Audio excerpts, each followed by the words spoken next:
welcome to Lead Live, reminding you of your personal genius and how you think in order to actualize what you desire.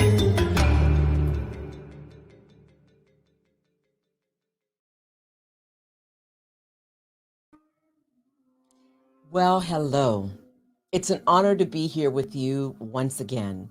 Weekly Lead Live brings to you time-sensitive topics in order to remind us, and for those of us who don't know it, to learn that we are leading. We're leading every day of our lives. And the degree to which we're intentional about that, wow, get out the way. The vista, the world is our oyster, as some people say. When we have the right kind of mindset, the mindset that says we have the capacity, we can leverage, we just need to vision and envision big and powerful ways what we want for our lives, our families' lives, our community, society at large. All of a sudden, we are drivers in our own lives. Today, we have another time-sensitive topic. LEAD stands for Leadership Excellence and Achievement on Demand, and it's all about leadership and mindset. This month is about financial literacy. And it's interesting, I was sharing with Jet, who's behind the scenes doing a lot of the technical work. He's a remarkable young man, that I'm nervous today. And I shared with my co-host today that I'm a little nervous. And I've never been nervous before with this broadcast. I'm nervous because this is a topic that is extremely important to me. And it literally is what my life is about for the rest of my life. It's about equipping individuals with education about finances. It starts with me and it ends wherever it needs to end for the rest of my life. So the topic today is what types of financial plans do you need to grow your wealth, and what types of plans do wealthy people use? As part of April, Financial Literacy Month, we'll be talking about these key types of topics throughout this month. So continue with us. Today, we're focusing in on you. And as Tomoko Ha, who's a brilliant professional, I've had the honor of working with, knowing for a number of years, she will join me in talking about how money is protected, how to grow your money, and how to pass down your money to future generations. And as we talk, what you're going to find is that we're going to, as Jet will bring to the screen, the brief slide deck, we're gonna highlight a number of books. We won't necessarily call them by name, but when you look at the next slide, Jet, you're going to hear aspects of what's found in countless research text, New York Times bestsellers that demonstrate the power that each one of us has if we leverage it in order to build the kind of wealth that we benefit from, that our families benefit from, that society benefits from. And when we say wealth, we're not just talking about finance, which is critical in what we're discussing today. We're also talking about faith. We're talking about family. We're talking about fitness, and we're talking about fun. Finance is a precondition in this society to being able, or having and managing and growing finances. It's a precondition to being able to be as successful as we want in all those key areas. So it's great to see you, Tomoko. Always great to be with you. How are you today? I'm doing well. Thank you so much for having me today. Yeah, share with the audience something that no one would find about you in social media, so they get a sense of who you are as a human being, as a professional, as what I call a walking genius. Wow, that's a tough question, Dr. Webb. Well, unless you have met me, I'm really short. So that's just one thing for people to know. I mean, if you have met me or have seen me, you would know that I'm 4'10". So I'm this tiny little person with a big personality. with a big vision and with an extraordinary heart. Yes. Yeah, let's get into the core of what we want to talk about because we have a short period of time today, and we want people to know that following this next Tuesday, if you can bring that up, Jet, next Tuesday we're going to be facilitating a working session.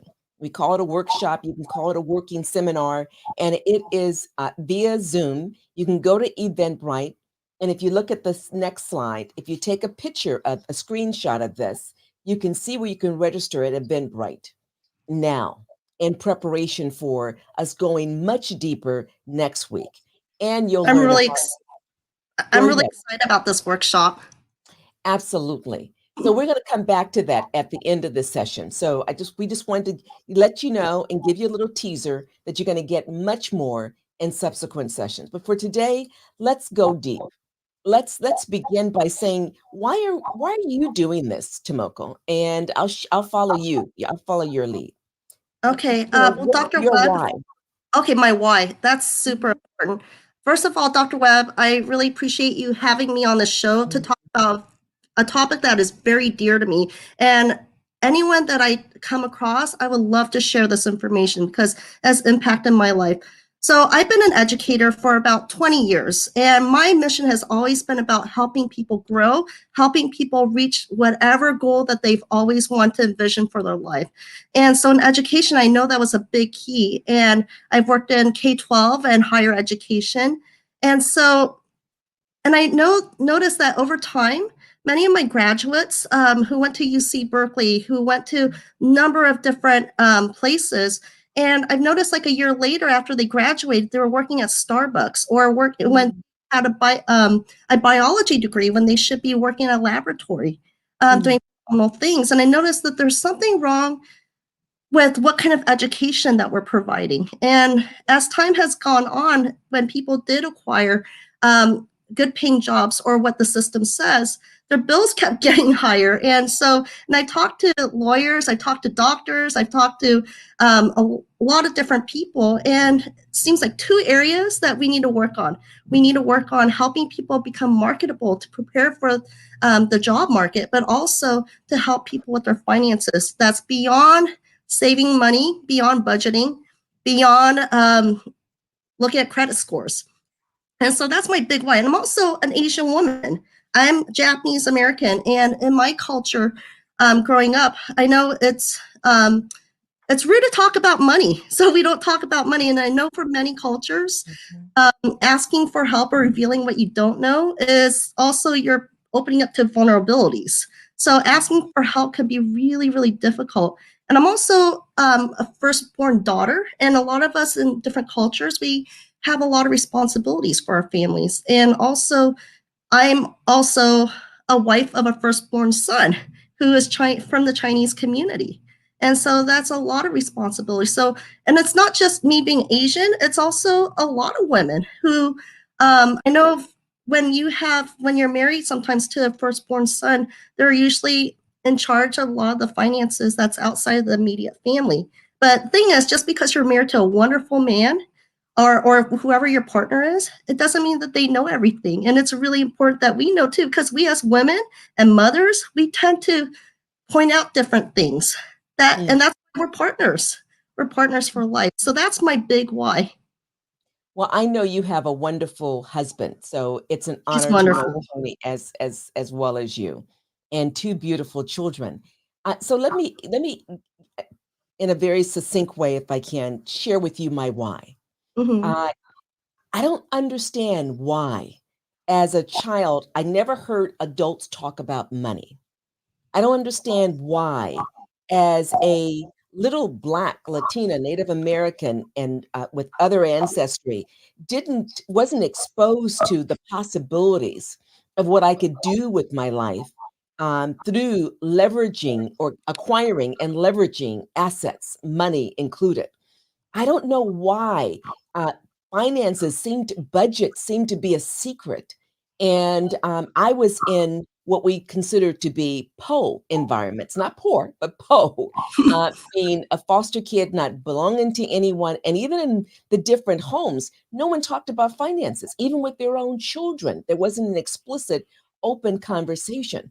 It was almost like it was taboo. You don't talk about it because, first of all, it's none of the children's business. Wow. Well, how do children learn? Well, you don't talk about it because you don't have enough and it's embarrassing. Why is it embarrassing? It's just a fact of reality. You don't talk about it because, as I've learned from some of my students over the years who come from wealthy family, whether they were at Sonoma State or at Stanford University or at Berkeley, et cetera, these individuals in their families, they didn't talk about wealth because it was considered to be inappropriate. You just know you're wealthy, you don't talk about it. So to me, it was always curious, why in the heck do I not know what I should know? And as old as I am, and almost 40 years of working in higher education in leadership roles, including as a college president, some things I learned last year, and thanks to your query to me and your opportunity that you said, think about this, I began to read all these books. I've got over 20 of them. And, whether it's The Power of Zero, The Retirement Miracle, I read The Your Life. Retirement Miracle.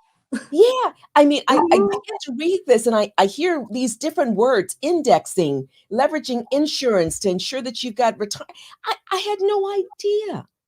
How dare I live in an environment with rich and replete information, whether it's in the libraries or in the schools, et cetera, and not be exposed in a formalized way or even in an informal way. So I am passionate about this.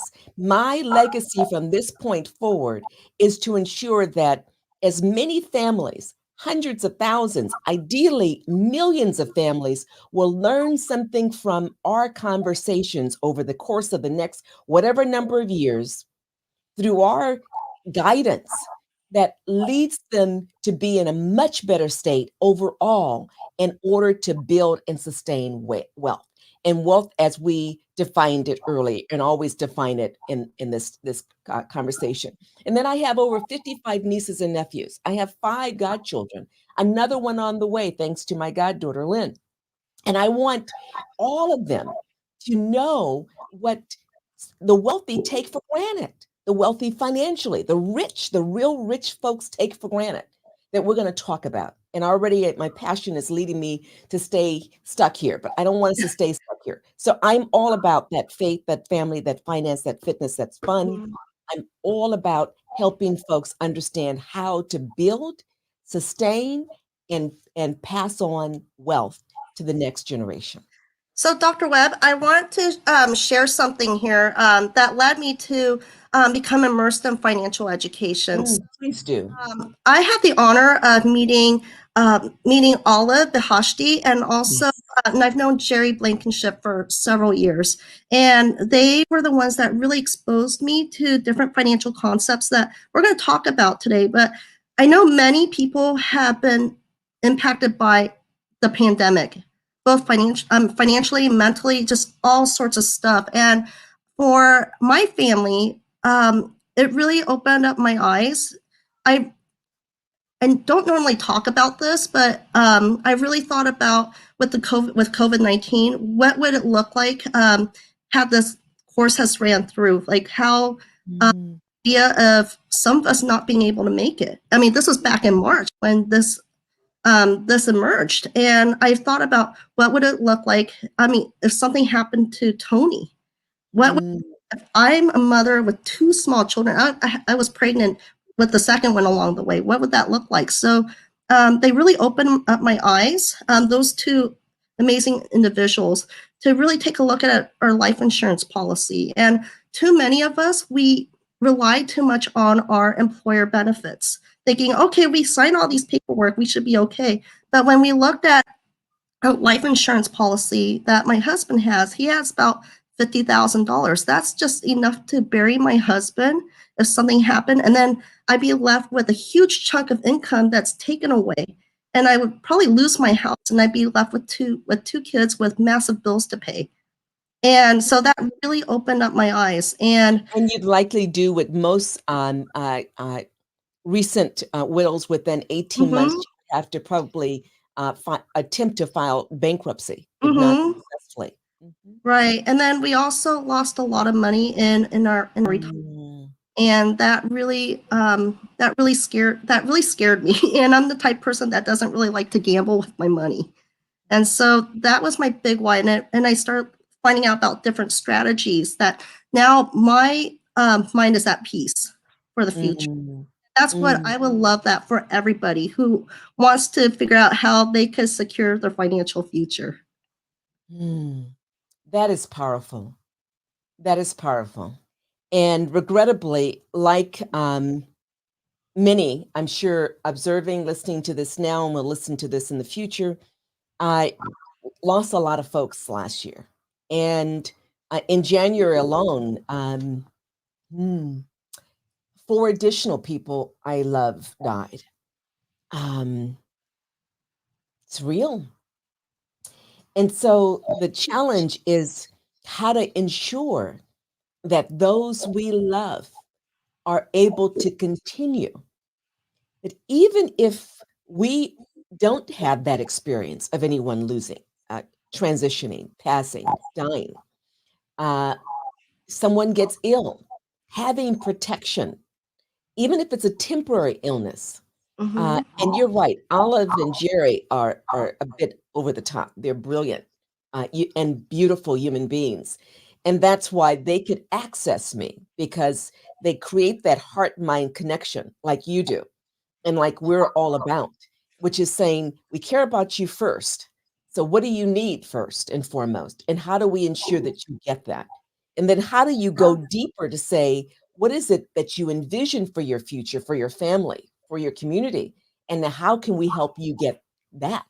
And that may mean we're going to recommend a book that you read so that you're on the right path or books. We're going to recommend that you study this. We're going to recommend that you look at these different instruments and consider one or more.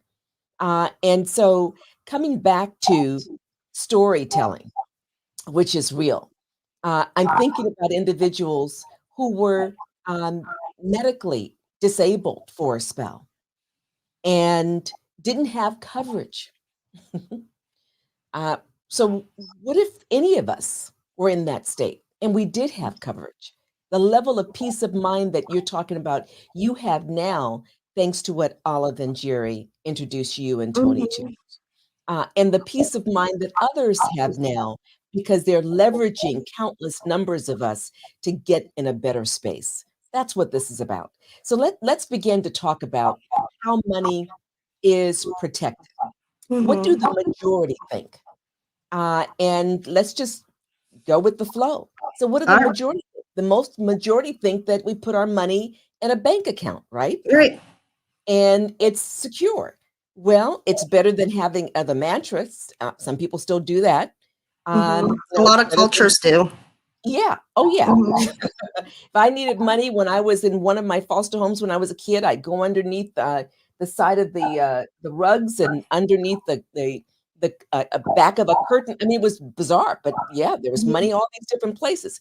However, we keep money, most of us place it in what we consider to be sound, and to some degree, it is sound. A bank account, that's reasonable.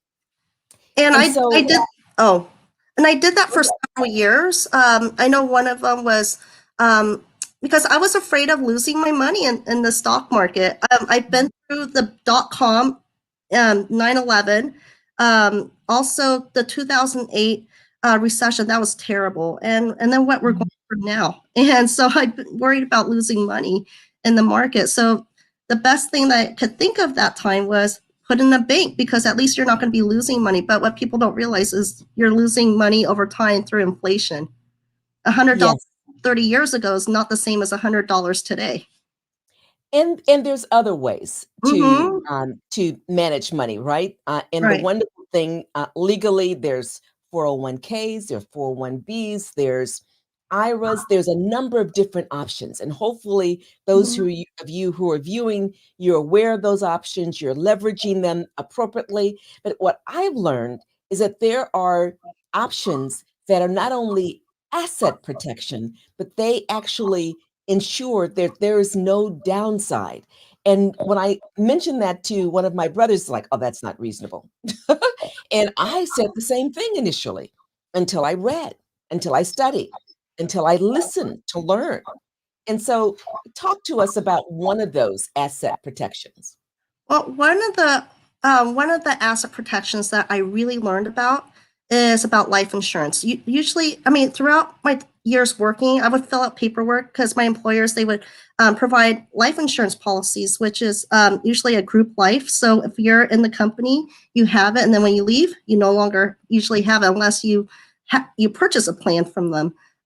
So every plan is different, but usually what I thought about was, oh, this is just money that when I pass away, I will just give it to my family members. But I didn't really think much beyond that. And I was also a little bit younger then. But once you acquire property or other assets, especially if you have kids, then it's really important to start thinking about it. So life insurance is not just about passing down money, that you're providing money when you pass away. It's really based on my story before about what would it look like if either my husband or I were gone, a big chunk of our income was taken away. How are you going to continue paying for your mortgage, for your car payments, for your student loans, also care for your kids? And so that money gives whoever is the beneficiary, the living spouse or whomever, a peace of mind, take care of the finances. Now, the next thing that I learned, it's more than just that. These days, I recommend people look into term life with living benefits. Actually, you know what? Living benefits, because you can have permanent life insurance with living benefits. That's a key.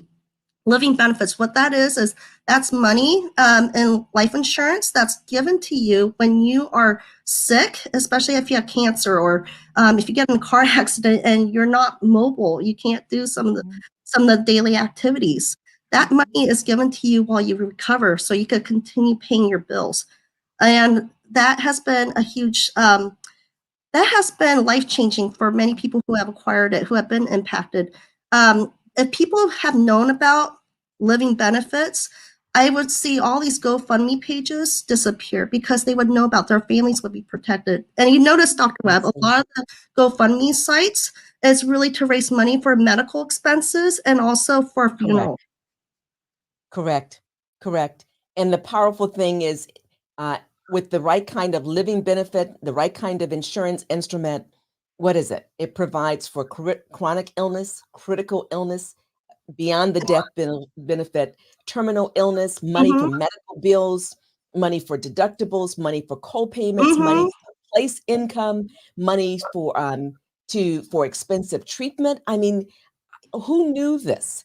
Those who leverage these instruments. Yes. And also, thing is, a lot of people that have these GoFundMe sites, they also have health insurance. So even if you have a good health insurance policy, your health insurance policy does not cover your mortgage bills.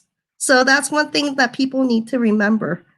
So this is another piece of, and these are actually a lot more affordable than people may think. So if you're really healthy and your rates are going to be a lot lower. I did one for someone for a female who was 30 years old, and their price, if they decide to do a 30-year plan for something like this, it was less than $70.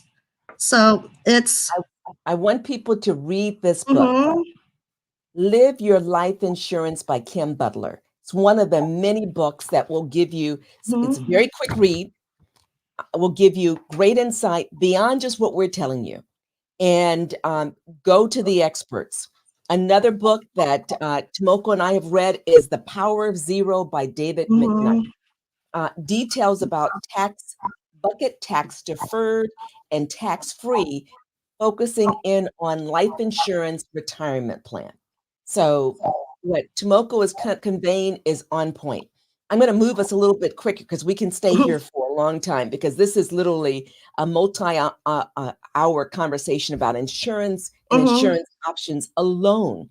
And both of us are licensed. So it's our responsibility to be learned in this area and be able to talk intelligently. And we're still learning. And in fact, folks I've known who've been in this industry for over 20 years, they're still learning. You don't stop, because federal and state laws and options change and morph over time, as well as the tax code. So we're leveraging experts. The next area is how to grow your money. How to grow your money. So where do most people place their money for growth? It's usually for me, well, I went with different employers, usually a 401k or a 403b. And Yeah, those and people then who are and also not government leveraging, and yeah, also go ahead. government-funded pensions too. Yes, those are retirement accounts, and in Mhm. addition to banks. And what's significant about the banks and these various retirements accounts from your perspective? One of the things, so a lot of times when we think about um, retirement accounts, we think about 401k or we think about the IRAs from the banks or even the Roth IRA. So a lot of times those were the only options that were, I mean, the options that are, we know about the options that are available to us just based on what's offered. And for many of them, I know that I'm thinking, okay, that's money I stash away for retirement, but I think very little about what it looks like 30, 40 years later when I have to pay taxes on them. And that's the part that I find a lot of people, they really think hard later on. And also as you grow your money, you also have to think about inflation. $100 30 years from now, 30 years ago is going to be different. For $100 that's worth maybe 30 years later. $100 30 years later may be worth equivalent to $25 or $30 is what you're really saying.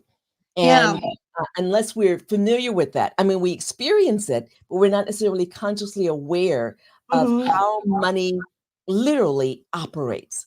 Money is a means. In and of itself, it really has no value, but we give it value in this society. And so understanding how money works is so critical. And part of what we understand, certain instruments will give you a growth. So certain instruments are more predictable. We call it fixed, where you get a certain rate of return and it stays there no matter what. So you got that level of certainty and you got that level of confidence and you don't have to worry. You don't have to kind of turn over overnight. However, with inflation, which suggests a dollar is no longer a dollar in 10 years, 15, 20, 30 years, you want your money to grow beyond just a 1% that may be a maximum return a bank may provide, or even a 4% that a 401k may provide. But also you want your instrument to be in something that's not so volatile. So some people say, do you want to make a lot of money and take risk? Well, some people do. Yeah, I want to make a lot of money. In the stock market, well, there's a ebb and flow, right? And there's a sharp rise sometimes, and there's equally a sharp downturn. And that's what we call variable compared to the fixed, where there's certainty. Variable, there's not certainty, but over time, things are going to go up because historically, but we don't know necessarily when or how much. And yet the downside may actually wash out any benefits. The emphasis is on may. It depends upon the instrument, it depends upon a number of variables that we need to be mindful of. The powerful thing that Tomoko and I learned about that I didn't know prior to last year was this thing called indexing. Let's talk about that, Tomoko. What's powerful about indexing? Because that just blew me away. And the fact that I didn't know blew me away even more. I'm not ignorant, but go ahead. We just don't know. And a big part of it is if we're usually relying on our employers, like with group plans or our retirement from our employers, we're only being exposed to what's available for us there. So I didn't learn about index until much later. And actually, there are books that are written about indexing that Dr. Webb has shown. So what's significant about index is that when the stock market goes up, your money goes up. When the stock market goes down, your money pretty much stays locked. So you don't lose the money that you put in. When the stock market goes back up again, your money goes up. And it just keeps going up and up, or when the stock market's not doing so well, your money just stays locked where it is. So you don't lose the money. And so that's the part that has given me a peace of mind. For a long time, I was looking for something like this. I'm not the type of person that likes to gamble with my money. And I know indexing is really the best of the fixed and the best of the variable. Mhm. Yeah, so when I heard about this, I was blown away. And then later I realized there are books available for us. But I just read The Retirement Miracle twice. Mm. And Yes. yeah, and each time I read it, I just have a different takeaway. And so essentially what we're saying is that indexing really protects whatever monetary assets we have Mhm. from market losses and ensures high interest growth that Mhm. compounds. Now, the other thing is compounding. I don't know how many people who are viewing or will be viewing are familiar with the rule of 72. That is powerful. If you're in the banking establishment, I'm surprised at some people who are in the banking establishment who actually are not familiar with the rule of 72 themselves, which is, wow, that speaks volumes. You want to talk about that, or I can? We can both do that. Well, I know, like, because I do have some index plans, and so one of them, our average rate is about 10%. So pretty much our money close to triples in the 10, 11 years. It just keeps tripling and tripling. Every 6, 7, 8 years, your money doubles. Yeah, and when they're lower interest rate, the rule of 72 basically says you take the interest rate, divide it into 72, and you get the number of years it's going to get you take for your money to double. So if you have $10,000 and you are getting it's in the bank, and the bank is giving you at best 1%, and most if you If check you're your bank lucky. account, it's probably 0.001 or Just whatever it pennies. is. So it's minimum, it's pennies. But let's just say, let's be generous and say they're providing 1%. So it's going to take 72 years for that $10,000 to double. So I don't think basically, most of us think about that. So basically, you're pretty much over 100 years old. 101 years old. You got it. But we put that Until in your the money context. doubles. And if you're really looking to make your money grow, it's not saving money, whatever money, it's about interest rates that help. That's an engine that propels your money to accumulate faster. And that's what a lot of the wealthy people use. And so, as you indicated earlier, if it's a 10%, or let's just take 12%, divide that into 72. What is that? That's 6 years for that 10,000 to double to 20. But then it's compounding. So that 20, then in 6 years is now 40, assuming it's 12%. And then the 40 becomes 80 in another 6 years. The 80 becomes, and so by the time that 29-year-old, for example, I think it was a 29-year-old, is now 71. That's $1 point something million. Yeah, so by the time that person's retired, they have more than $1 million. And if it's indexed, they probably didn't lose any of that money along the way. Yeah, can you imagine doing something like that for your child? Yeah. We call it the $1 million baby. Oh, I We love the call $1 it million milestone. baby. Oh, you have that, right? Okay, and so It's- what is that? I mean, that basically says that child that was just born, that may be 2 weeks old, 3 years old, 5 years old, you get to create a policy that leverages this indexing reality, and let's just say you put in 28,000 maximum in it over a period of time, or 50,000 maximum, or whatever. That with the indexing, you never lose. It only increases as the index goes up. If the index goes down, it stays at that level that it was last standing, and then it continues to compound. So when that child is ready to go to college, you have college funds. You When that do. child has decided, I don't want to go to college, I want to invest in training, and I want to do this work, whatever it is, be it one extreme of artistic work, travel the world, to the other extreme of high level finance, and I want to learn from the billionaires and the millionaires. Whatever they choose to do, you have the resources to ensure that they can do it. So, Powerful. And it's powerful because the $1 Million Baby is also a life insurance policy that's indexed. So what's really beautiful about this, when your child is really young, a lot of times they're perfectly healthy. And so you're able to insure your child while they're healthy, which they have the great rates, because once people have medical complications, it gets a lot more difficult to have them insured. And so the cash value that we're talking about indexing, that's going to help also with helping safekeeping of their money while it grows. And it could be used for a lot of different functions. And in the event that some of the medical costs can't be covered by health insurance, you have that cash value to be able to support your child. But you can also use it for a lot of other things. And to purchase their first home. mhm. And then there are strategies on it. So with indexing, whether it's a $1 Million Baby or if it's indexed with annuities or other plans. Well, actually, you know what? It's just, I would say $1 Million Baby and then index universal life. Those two areas. Pardon me. There are also tax-free strategies or tax advantage strategies that go along with it.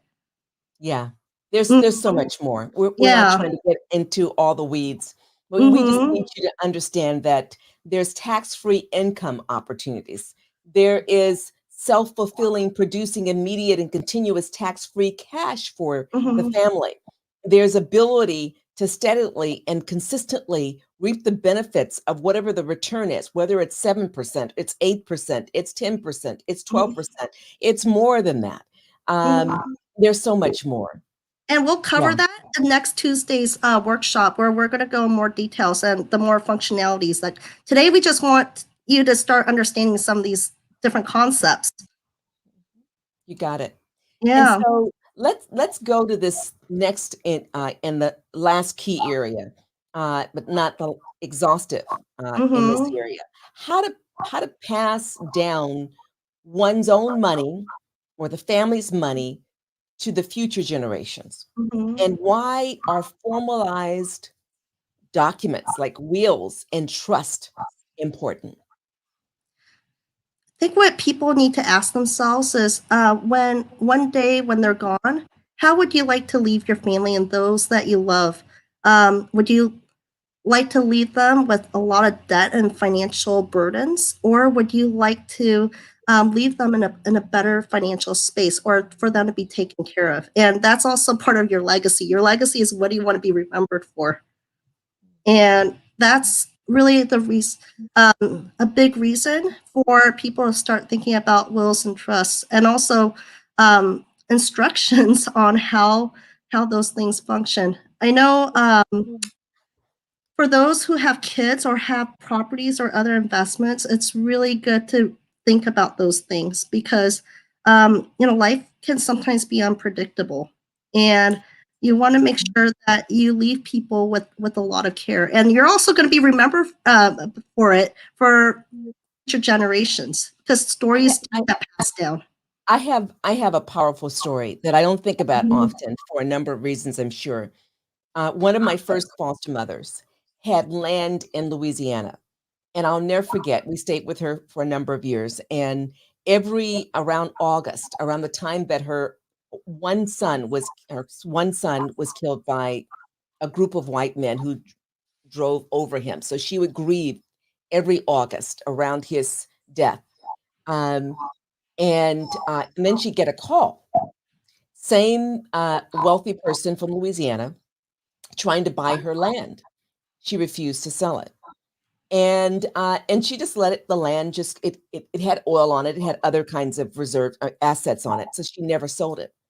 And because she didn't trust family members, she didn't tell them what that was on that land. I think she may have shared it with one of my brothers. She definitely shared it with me. And I'm a kid. What do I know? I'm under 10. And I'm just listening to the conversation. And once I hear the actual phone conversation, at least on her end with the guy trying to buy it. Every year he increases the amount. He started off lowballing 5,000, 10,000, 100,000, a million. She never sold.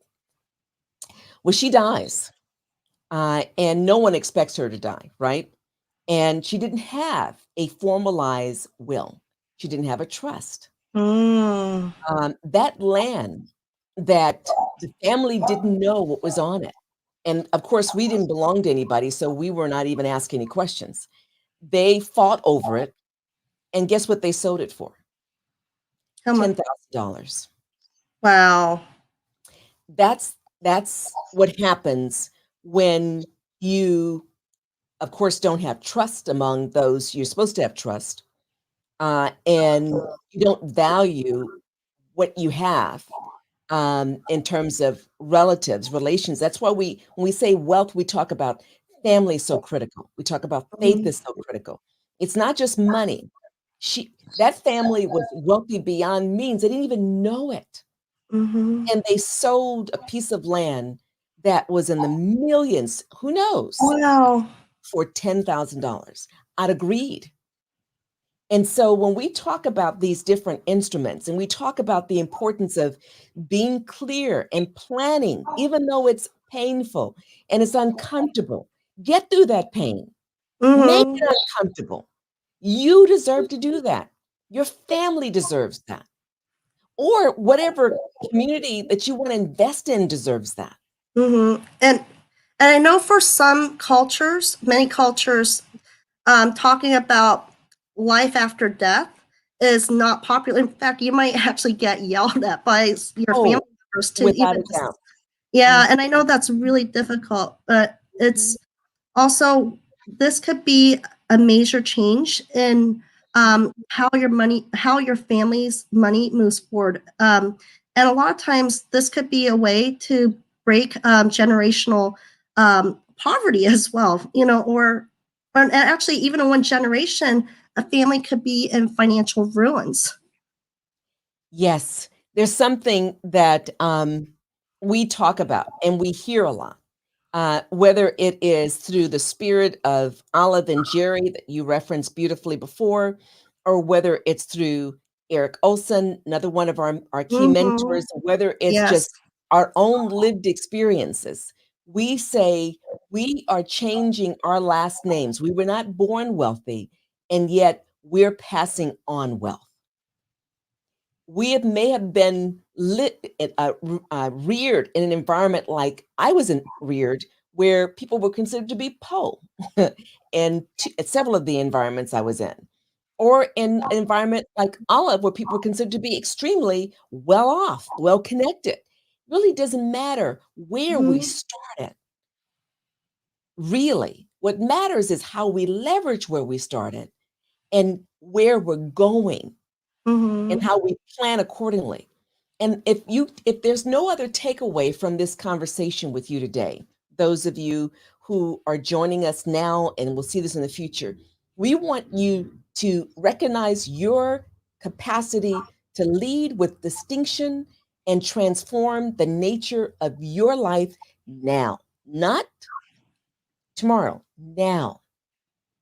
Gather the information, break out of the cultural confines, leverage the cultural geniuses of those who came before you. Do not allow for the things that harm you or constrain you to hold you back. Learn, use, leverage, move forward in powerful ways. What say you, Tomoko? I would say also find the right people with the right information. Um, Mm, for people to reach their goals, you don't have to try it all by yourself. And the most successful people, they leverage people with different expertise. That's how people that you see, like, how did you get to where you are? And a lot of times it's because they surrounded themselves with the right people who also share information that will help them reach to the next level. So I find that to be crucial. that is powerful. In fact, I think you said something earlier, and if you didn't, your voice is always in my head. You've said it before. And that is, we have a tendency of going to, whether it's our family members, our friends, people we care about, and Hmm. asking for advice. And they're in the same predicament that we're in. Hmm. And while we love them, we care about them, we value them, they're not likely to know as much as we need to know in order to get to that next level. So go to Mhm. people who are at that next level or who are mindful of how to get there because they're leveraging folks who are at that next level. And Mhm. then surround yourself with people who are far beyond that level so that we learn. I say we learn the mistakes and we don't have to literally walk down that same path unless we want to. Uh, um, yes. Dr. Webb, I remember one of the episodes, Dr. Martin Quenda said, if everyone's doing something a certain way, then go another direction because they're probably doing it wrong, or they're following a system. They're following what is being told to them instead of finding alternative sources. Mhm. That was powerful to Yeah. me. Yeah. Mhm. Absolutely. Well, I want to highlight something that most people will learn when they read these various texts Mhm. that we're going to highlight again before we close this out in about 10 minutes or so. I want to highlight that most people don't know where uh, the wealthy place their funds. We didn't talk about that explicitly, did we? Most We people didn't don't talk know about very where. much. Yeah, Mhm. where most banks put their money. They put a Mhm. significant amount of their so-called reserves, our money, where? They put them in the instruments we were just talking about, Mhm. insurance instruments that are indexed accounts. And you come to the workshop next week, you'll see a number of them, well Mhm. in excess of 50 of the top, and many of the local banks and companies put their money in these index accounts. And why do they do that? Are they people? Are they going to die? No, they're organizations. Why do they do that? Because they Oh, want a higher rate of return. That's mhm. Well, they're it. making money off of your money that you put in the bank. So Yeah. we get what? We get maybe if we're fortunate, I mean Mhm. literally 1% return. And the bank is taking whatever money we put in. Let's say Mhm. we have 20,000 or we have 200,000, we have a million, whoever we are, in a Mhm. bank account. Guess what they're getting off of that? They're getting at least a spread of 3%. And Mhm. many of them, these large banks, are getting a spread of more than 10%. Mhm. When they put it in these index accounts, at least 10% and sometimes up to 25%. And what did they gain in spread when they lent our money out through credit cards and through other means, through loans? They gained a spread of 24%, Mhm. 27%. And you know what, So, Dr. Webb? mhm. When I'm thinking about it, it's so easy for us to sign up for loans. Like when we purchase a car, Oh, we wow. payments, and we make about or even for a mortgage, we pay student loans. Okay, about 6% interest, give or take, right? So we're spending a lot of money on interest. But imagine if we had instruments where we had that sort of money come to us. I mean, wouldn't that be great? Because it's a lot of money out there. So let's walk through that Mhm. kind of through its logical conclusion. Let's Mhm. take that child. You whoever you are, you got a Mhm. child and you find out about this. Oh my goodness, I'm going to contact Tomoko or Elnora. I'm going to Mhm. contact one of these folks or Olive or Jerry. I'm going to contact these folks or Hawa. I'm going to Mhm. contact one of these individuals and I'm going to find out about that. I'm going to Mhm. invest. So when my child is 14, 15, I'm not going to choose to invest more because she's going to have enough money Mhm. in there. And I'm going to have another one for my son. I'm going to have another one for my niece or another one Mhm. for my nephew, whatever, or grandchildren. And you decide you need money Mhm. for college. You Right. take a loan out um, and you leverage a loan from an insurance instrument. Mhm.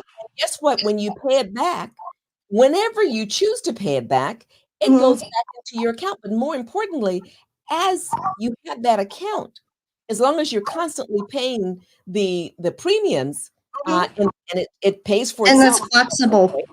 Yeah, Mhm. literally, you're still getting the compound. You're still getting the interest rate for the exact amount of money Mhm. that's accumulated, as though you never took a loan out.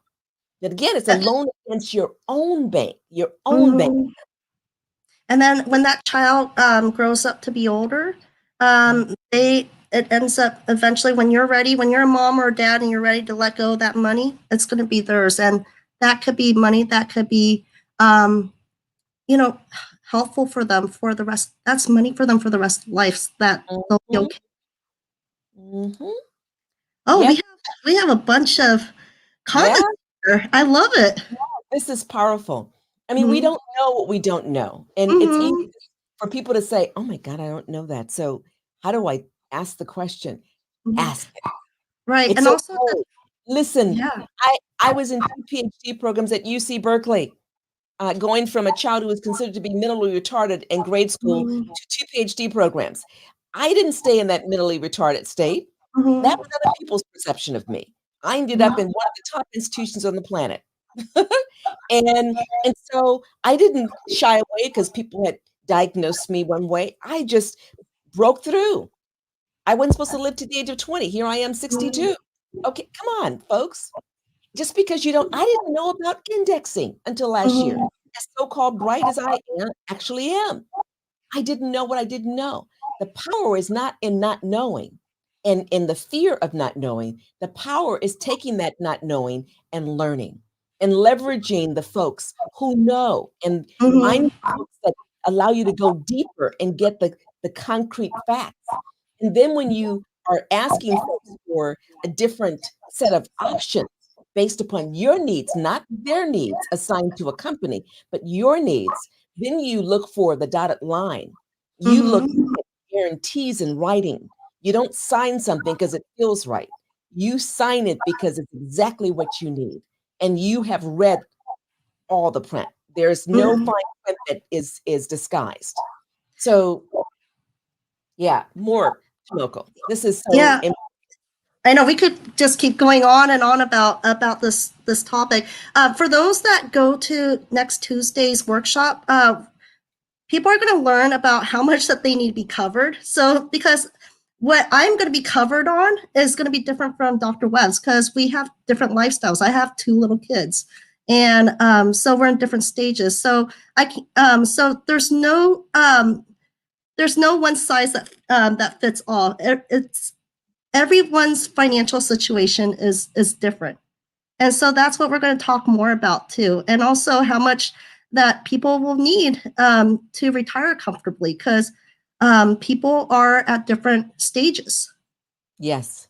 And I want to, I mentioned, or we discussed briefly that banks leverage these instruments and they're not individuals. The most wealthy of folks on the planet, the top 1-2%, and definitely the Rockefellers, not the Vanderbilts, but the Rockefellers still have a lot of money because they leverage these instruments. The Vanderbilts, if we got the information correct, they didn't, and they no longer had that continuous legacy of remarkable wealth. And both of them brilliant sets of families and wealthy historically. Why is one still standing? Because of the index, the compounding, and the leveraging of these different instruments. Now, let's look at some of these executives. We know the top executives in the country, the majority of them place their money where? They place them in life insurance options. They don't place them in 401ks and others. Yes, they do leverage the retirement, the pension plans of their companies. They do a match that's at the maximum of whatever, the minimum, of what's required. And then they place all hundreds of thousands, millions of dollars into what? These life insurance instruments that are index universal accounts. And also, have you noticed that a lot of people, not only do they rely on benefits, but they also have purchased their own plans because what people know is you need to really take what's it called? You need to empower yourself to make the financial decisions and directions in your own terms and not from other powers to be. And the thing is, these the employers, I mean, it's not bad what they're. I mean, it's not like. I mean, those plans, that's actually what entices people to apply to these jobs. When they hear about benefits, yeah, I'm going to apply for these positions. And that's actually why a lot of people apply for a lot of these full-time positions because they offer benefits. the total compensation, which are the health Mhm. and the insurance benefits. That's right. And a lot of the top and the employees or candidates, they apply for these positions. That's how they. And those are not to be negated. Let's be very clear. It's Not some true. one Mhm. size fits all. It's a Right. combination, but you've got to know what you need to know in order to Mhm. be able to compare and make a sound decision. And So, some of these benefits are actually excellent, but you just need to really look to see what's offered and then what else that you need to supplement for your family. What else is needed? and people benefit from knowing that all of this stuff that we're talking about is codified in Internal Revenue Code. Mhm. So I'm going to throw out some numbers. And for those of you who are listening, just write them down and go to the Internal Revenue Code and you find out how the the Index Universal Life grows tax free. Internal Revenue Code 72E, we call that TEFRA.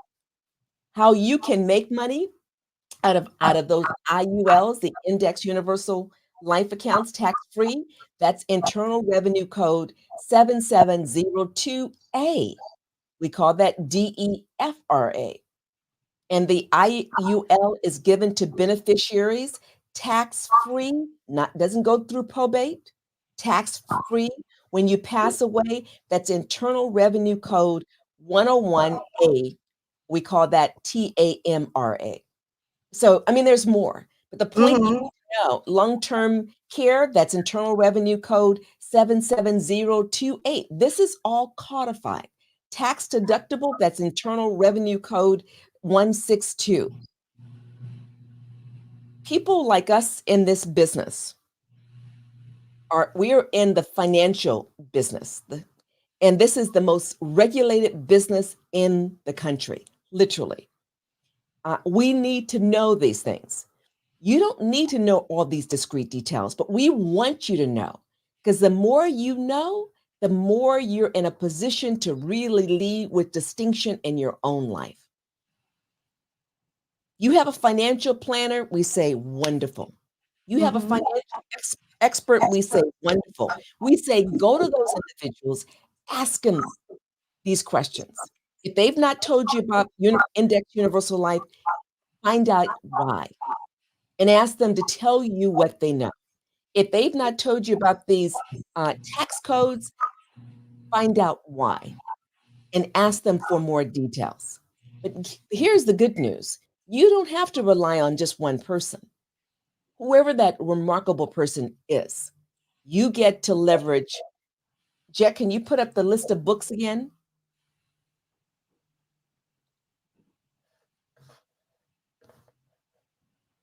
Thank you so much. Appreciate it. You get to leverage these texts, and this is the tip of the iceberg. The tip of the iceberg. We selected these because they'll allow you to go quickly and deeply, and then they reference a lot of other sources. And we want you to be, what do we call it when people Google? Like I Google a lot. If I want to find something quickly, I Google. If I wanted to find something quickly, I go to YouTube. But I don't Mhm. rely only on Google and YouTube as a trained researcher for years. I rely on multiple primary sources to get Mhm. my information, whether it's through Google to find out about a particular text, whether it's purchasing it through whatever means, or whether it's going to the library, or whether it's going to a particular article that has been well researched on a particular area of finance. Go to those primary sources. If they're available in Google, fine. If they're available YouTube, fine. If they're wherever they're available, but be mindful. Just because it's on Google, just because it's on YouTube, just because it's in a book, does not mean it's all accurate. So Mhm. triangulate, leverage the experts. Can't emphasize that enough. You want to share more, Tomoko? Yeah. So uh, Google can't really prescribe the right financial plan for you because there are a lot of factors that go in. And for me, I was trying to find the right one for me through Google and told me a Roth IRA. But for me, that would not be good for me because of where I am in my life.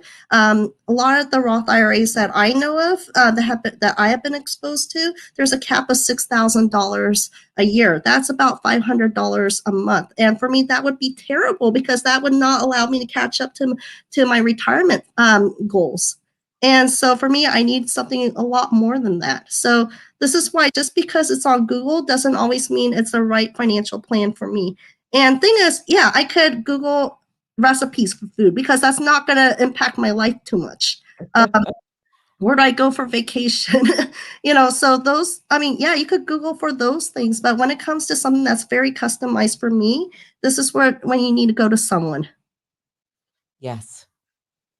I don't know if anyone out there has any questions. I want to honor Olive, who's shared a number of comments. Hawa, so appreciative both of you are here, along with Lynn Marie. And I'm going to out her again. That's her beautiful dog, Titus. And Lynn Marie is one of my goddaughters, nieces. She's the one that's going to have a newborn soon, my great nephew and godson. So I know there's many others who are viewing. You're viewing through television, in addition on Facebook and YouTube. We're appreciative that you're here. And most importantly, we want you to know what will be in your best interest so that you can delve more deeply into how to build your financial house. You want the foundation to be solid in order to be able to put the structure in place and not be concerned that it's going to fall apart. That's what we're most concerned about. And we're eager for everyone to get this information and not just those who are wealthy and can afford to pay for a major expert to come, for them to go to their office in a high-rise unit in order to say, okay, you pay me $50,000 and you pay me continuously and you'll get this service. Well, not everything has to be that way. You can literally not have to pay financial educators. You don't pay us. You don't pay the folks with whom we work. You pay for your plan only. And you don't pay on a continuous basis any kind of commission. And yet there are people with expertise who have the right kind of expertise that you may want to leverage and you may want to pay a commission. The good news is when you build your own bank, you don't have to do that. You pay yourself the commission, so to speak. Mm-hmm. And so you could contact either one of us, and we'll be able to do a financial review for you. Also, to share more concepts. We also do one-on-one because your financial situation is going to be unique from, say, your sisters or your parents. So that's what we're here for. Mm-hmm. And I can't wait for Tuesday. Wow. Well, I'm happy that we have been able to share this. And happy is probably an understatement. It's trying to be as humble as possible because inside I have these butterflies because this is the beginning of ensuring that more people have important information.